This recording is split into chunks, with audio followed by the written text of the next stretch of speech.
Bonjour et bienvenue dans cette vidéo au cours de laquelle nous allons vous présenter l'application développée dans le cadre du cours de projet de génie logiciel.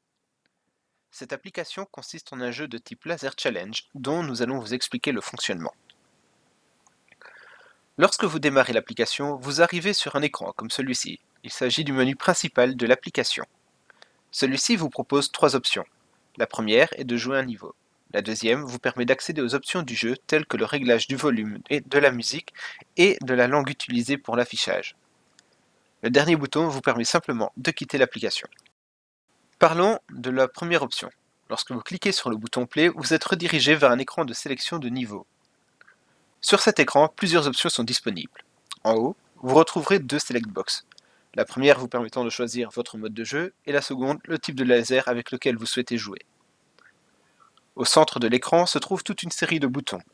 Sur chacun d'eux, vous pouvez voir le numéro du niveau auquel il est relié, ainsi qu'une petite étiquette. Cette étiquette affichera votre meilleur score à ce niveau. Si vous n'avez pas encore joué le niveau, une annotation Not Played sera visible. Pour certains niveaux, la notation affiche Locked, ce qui signifie que vous n'avez pas encore débloqué ce niveau.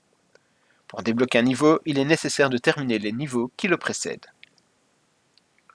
En bas à droite, vous trouverez un bouton vous permettant d'accéder au générateur de niveaux dont nous vous parlerons plus tard. En cliquant sur un niveau débloqué, vous accéderez directement à un écran vous permettant de jouer à ce niveau. Au centre de cet écran se trouve la grille de jeu. C'est là que se dérouleront la plupart de vos actions pour venir au bout du niveau.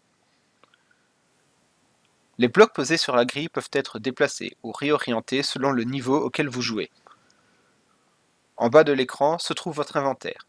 Ce dernier contient un ou plusieurs blocs que vous pourrez déplacer et orienter à votre guise sur la grille du jeu. Sur la droite, deux boutons se présentent à vous.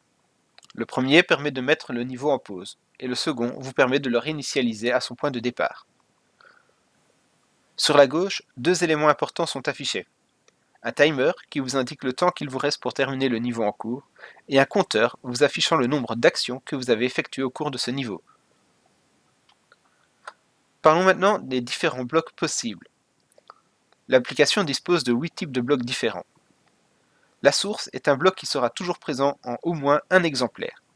C'est à partir d'elle que démarre le laser. Elle se contente simplement de l'émettre dans la case voisine vers laquelle elle est orientée. La target est le bloc que le laser doit atteindre en lui arrivant de face. Le gate est un bloc bidirectionnel qui ne laisse entrer le laser que par deux côtés et le bloc sur les autres côtés. Viennent ensuite les splitters. Il en existe 9 sortes différentes. Chacun d'eux fonctionne comme le gate, sauf que lorsque le laser entre par l'une des ouvertures, il sera séparé en plusieurs lasers, en 2, 3, 4, voire 5 selon le splitter. Chacun de ces sous-lasers va sortir par l'une des autres extrémités du splitter. Parlons maintenant d'un autre type de bloc, les miroirs. Ceux-ci sont au nombre de 3. Le premier, le One-Way Mirror, ne réfléchit le laser que sur une seule de ses faces. Le deuxième, le Two-Way Mirror, va réfléchir le laser sur ses deux faces. Et enfin, le troisième, le Three-Way Mirror, peut réfléchir le laser, peu importe d'où il provient. Le dernier type de bloc est le bloqueur, qui va, comme son nom l'indique, bloquer le laser dans sa progression, peu importe le côté dont il arrive. Parlons maintenant des modes de jeu. Nous avons le mode arcade et le mode practice. Dans le mode arcade, vous disposerez d'une durée de temps limitée pour terminer le niveau. Un niveau ne peut se terminer que sous deux cas de figure. Soit vous avez atteint toutes les targets et le niveau est gagné, soit le laser s'est croisé en un point de la grille et le niveau est perdu. En cas de défaite, le score sera de 0. Si vous avez gagné, il sera égal au nombre de secondes restantes, moins le nombre d'actions que vous aurez effectuées pour le terminer. Comme dit précédemment, vous avez également le choix entre deux types de laser, le laser continu ou le one time only. Dans le cas du laser continu, celui-ci sera affiché à l'écran dès le lancement du niveau et vous pourrez le voir réagir en temps réel à vos actions. Dans le one time only, les sources n'émettent pas de laser. Vous devrez alors placer et orienter vos blocs et ensuite cliquer sur un bouton situé sous le nombre total d'actions pour activer toutes les sources en même temps.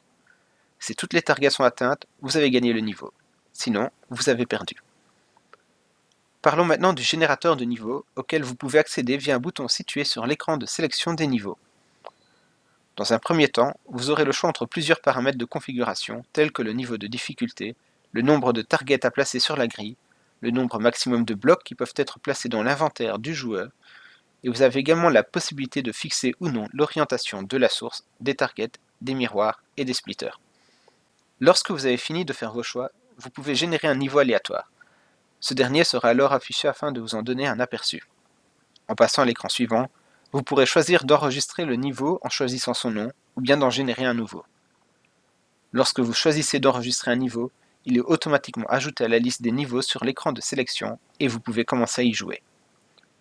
Ceci conclut donc nos explications sur le projet de Laser Challenge.